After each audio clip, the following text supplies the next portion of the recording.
the thinker they made into a flower. I found Thérèse de Lisieux the way you often find important people, by accident, in a footnote, while looking for something else entirely. The footnote mentioned her trial of faith, one of those phrases religious writers use so often it stops meaning anything. But the quotation attached to it caught me off guard. It didn't sound like someone being pious. It sounded like someone sitting alone in a room, waiting for an answer that wasn't coming, and starting to suspect it never would. That was the first small disturbance. If this was sainthood, it was strangely unhelpful. And if this was unhelpful, why had anyone bothered to save it? Françoise-Thérèse Martin was born in 1873 in Alençon, France, the youngest of 9 children, though only 5 survived infancy. By 15, she had talked her way into a Carmelite convent, an enclosed order where nuns spent their lives in prayer, silence, and manual work behind walls they'd never leave. She died there 9 years later, at 24, of tuberculosis. During her final years, she wrote extensively at her superior's request, filling notebooks with what became known as a story of a soul. After her death, her writings were edited, copied, circulated. Within decades, she had become one of the most popular saints in Catholic history. In 1997, Pope John II declared her a Doctor of the Church, one of the only 4 women ever given that title, placing her theological authority alongside Augustine and Aquinas. The version of Thérèse that most people know is sweet, small, and unthreatening.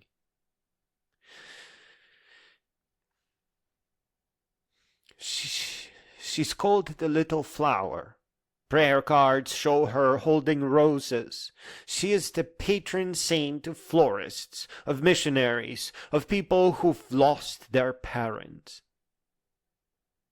But when you actually read what she wrote, not the summaries, not the devotional excerpts, but the manuscripts themselves, something else appears, something considerably less comfortable.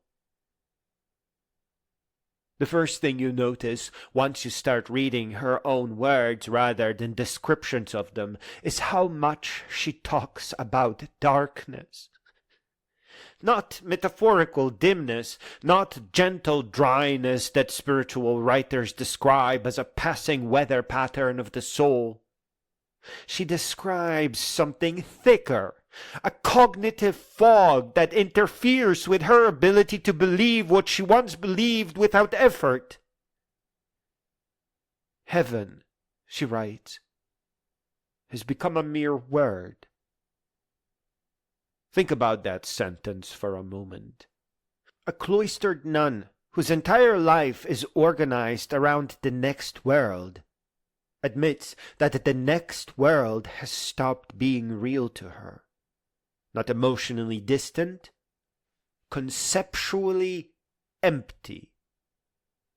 The word remains, but the thing behind it has vanished. Why would anyone preserve that sentence? It seems to undermine the whole point of her, and yet there it is, in her manuscripts, copied out carefully by her sisters after her death. The answer lies in how it was framed. Her doubt was presented not as a conclusion she had reached, but as a cross she was carrying.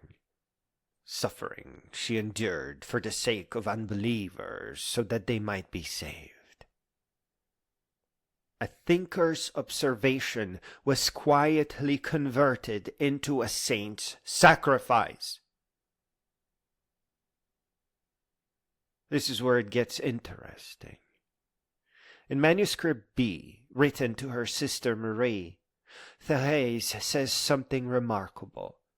She doesn't claim to understand atheists in some abstract, sympathetic way.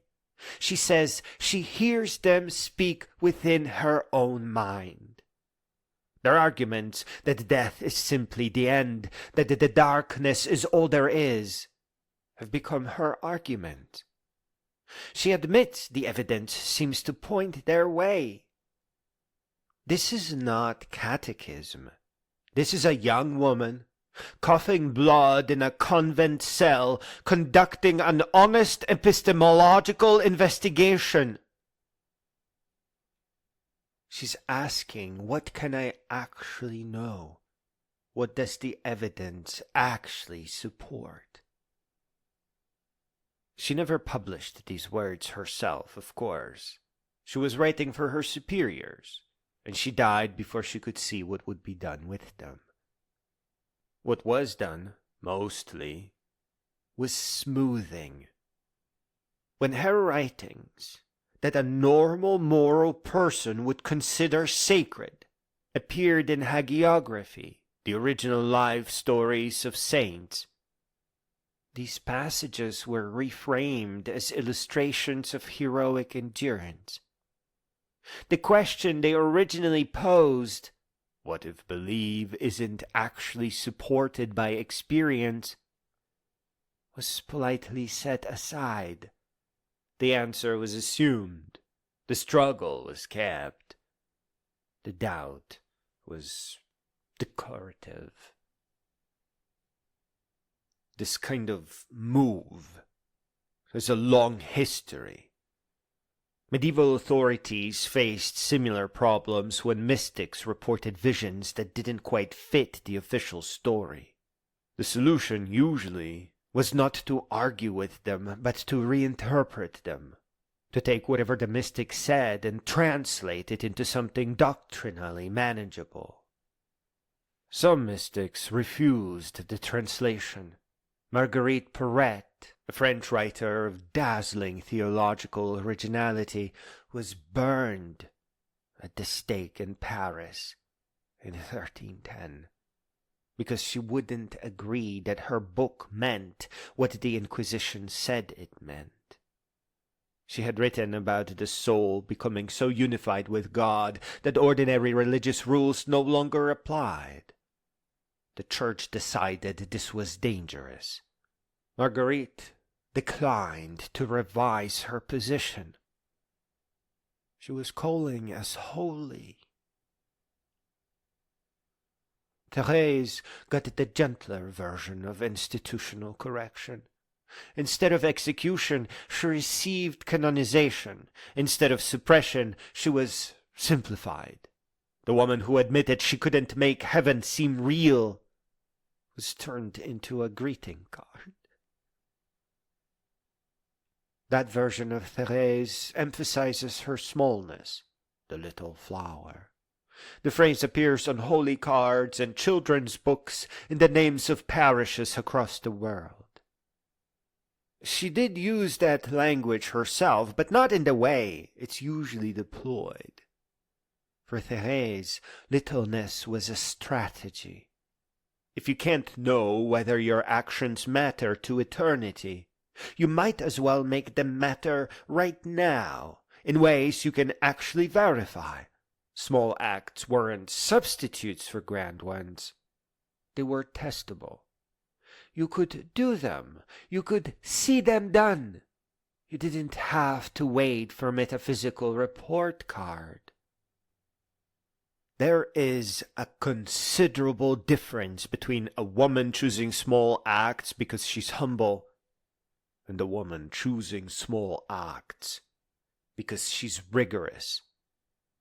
The first makes a nice story. The second is philosophy.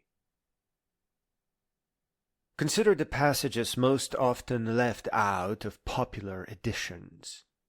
Thérèse describes prayer that produces nothing, no consolation and no clarity, not even the comfortable feeling of having done one's duty.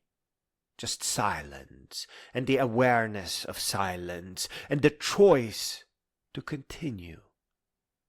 Why pray then? Because, she concluded, action doesn't require metaphysical confirmation.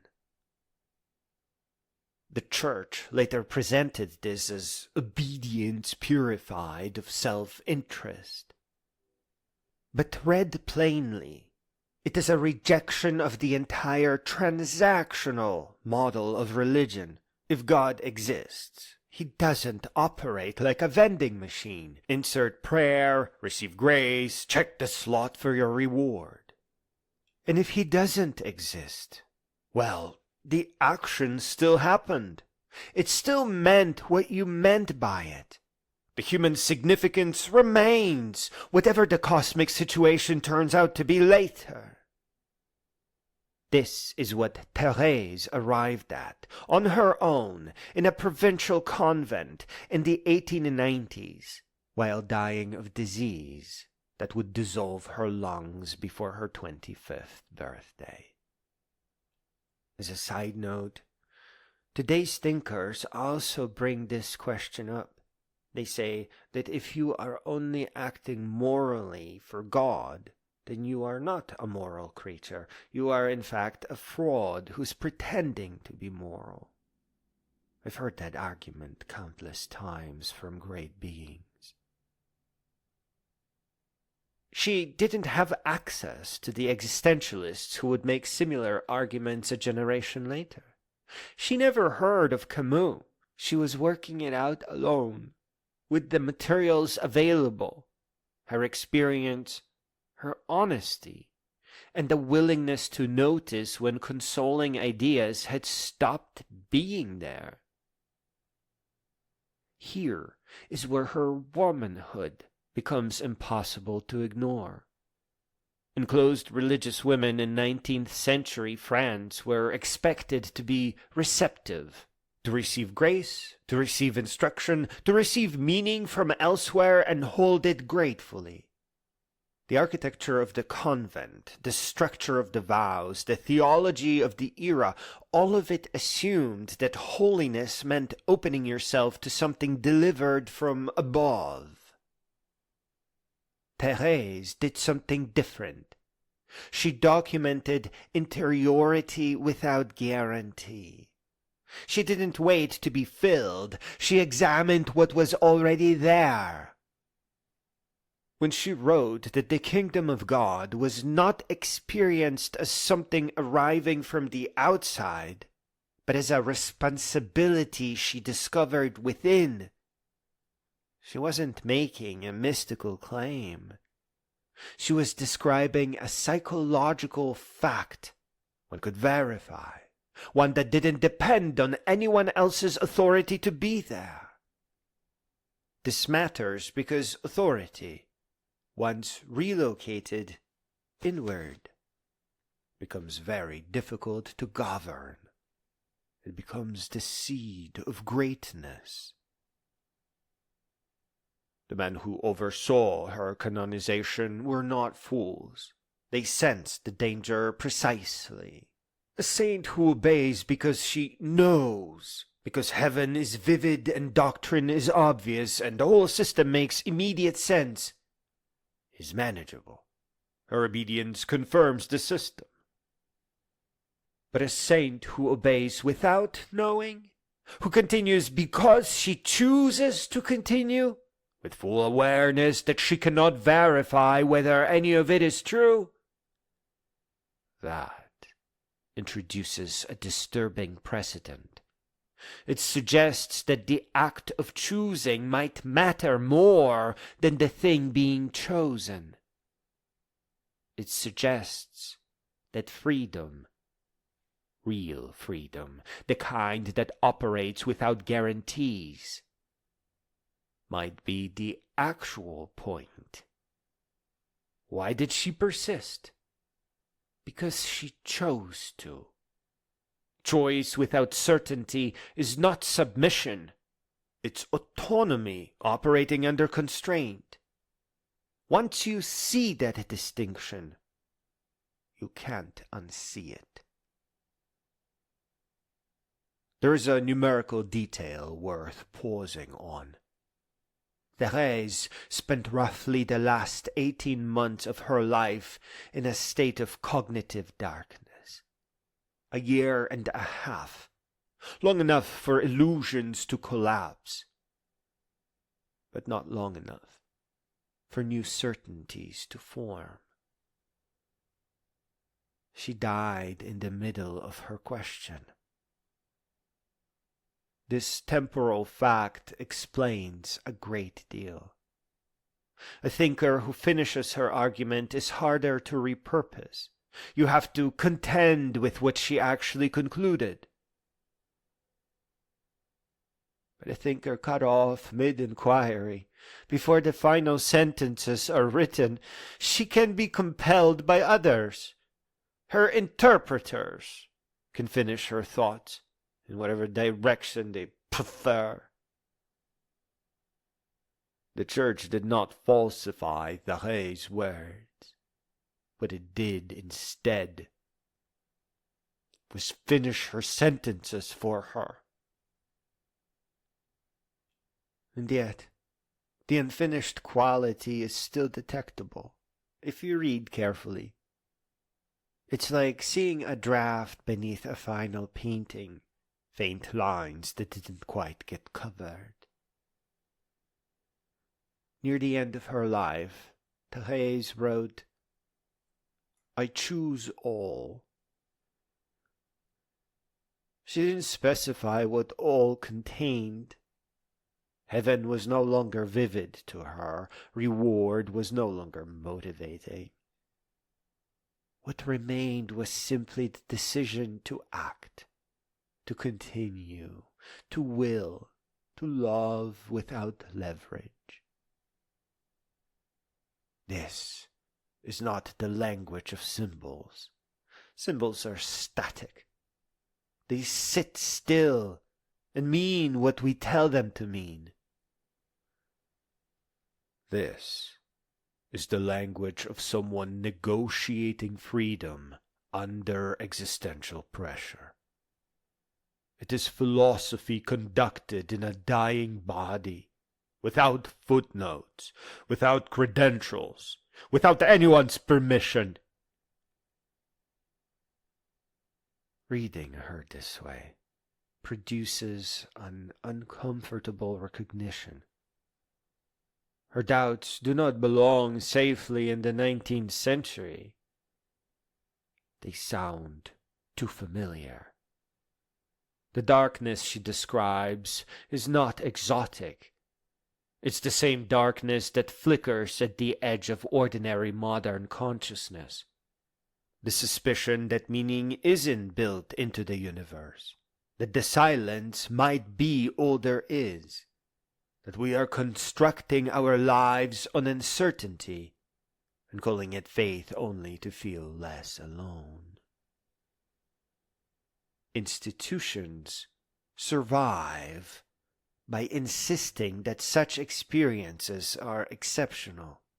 Saints feel them, perhaps, or heretics. Not regular people. Regular people believe or they leave. They don't hover in the middle, choosing anyway. Thérèse's buried writings suggest otherwise. They suggest that the crisis of meaning is ordinary, that many people live inside it, quietly, without drama, and that what matters is simply how honestly you do so. The Church made her a symbol to contain that ordinariness, to keep it special, to keep it safe. If we let her speak without the shroud, what appears is not a fragile flower. What appears is a disciplined observer of her own consciousness, holding experiences up to the light and refusing to describe it as something it wasn't. She didn't dismantle faith to replace it with rebellion.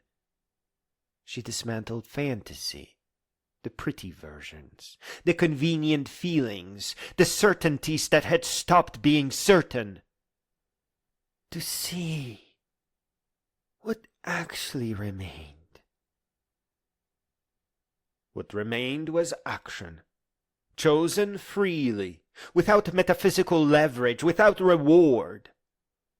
What remained was love that did not require proof of return. What remained was life constructed day by day on the admission that construction was what she was doing.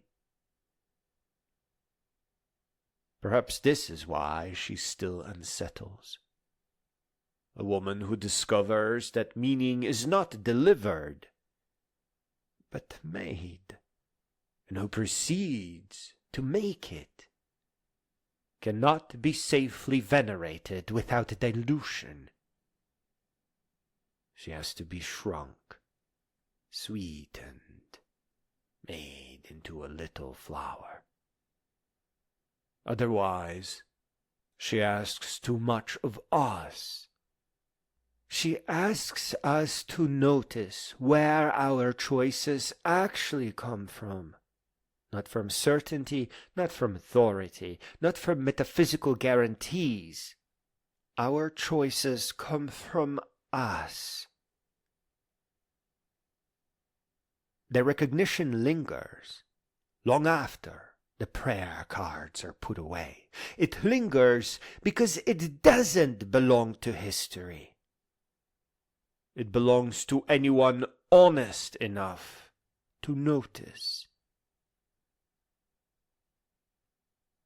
Grow all the way up until you become a great being,